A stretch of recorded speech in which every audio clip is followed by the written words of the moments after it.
Folks in the West tussled over plenty: gold, grazing lands, water, and even salt. Yep, that simple white mineral sparked a long-standing feud southeast of El Paso, near the town of San Elizario. It all kicked off right after the Civil War. The local Hispanics, on both sides of the border, held fast to their traditional community rights to the salt deposits, which were vital for preserving meat and more. But in 1866, the Texas Constitution let folks lay claim to mineral rights in the area, and a good many of those claimants were Anglos.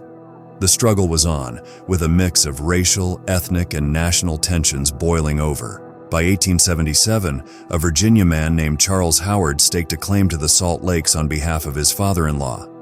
Howard had local Texan lawmen to back him up and was planning to charge the Hispanics for the salt he claimed, but the locals weren't having it.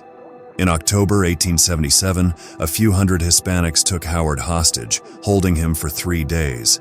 He was only let go after paying a $12,000 bond and giving up his rights. Howard hightailed it out of the area for a spell, but came back to settle the score, killing one of the Hispanic leaders. Once again, Howard took to his heels, barely escaping a furious mob out for blood. Yet, he returned once more on December 12, 1877, but this time, he wasn't alone.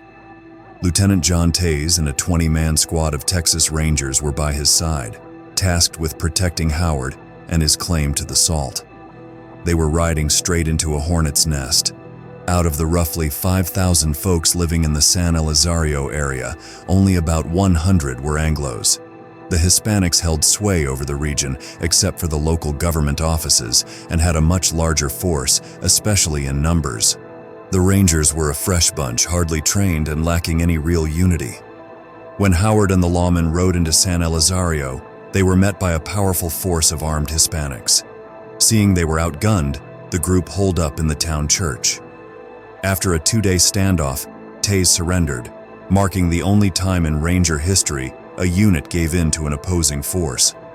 The mob captured Howard, Ranger Sergeant John McBride, and Merchant John Atkinson. The 3 were executed, their bodies hacked to pieces and tossed into a well. After being deprived of their guns, the surviving Rangers fled the town. The Anglo leaders of San Elizario hightailed it across the border into Mexico to save their hides, and most never returned. In the meanwhile, the mob destroyed several buildings and ravaged the town. But in the end, the Hispanics won the battle and lost the war. The unrest led to the county seat being moved from San Elizario to El Paso. When the railroads rolled through in the late 1880s, they left San Elizario in the dust. A regiment of Buffalo soldiers was stationed at nearby Fort Bliss to keep a close watch, especially on the Hispanics. The result? The area's population dwindled and the Hispanics lost much of the power and influence they once held, including control over the salt flats. Today, those salt flats are part of Guadalupe Mountains National Park, a sight to behold, masking the bloody history of those who once fought to claim them.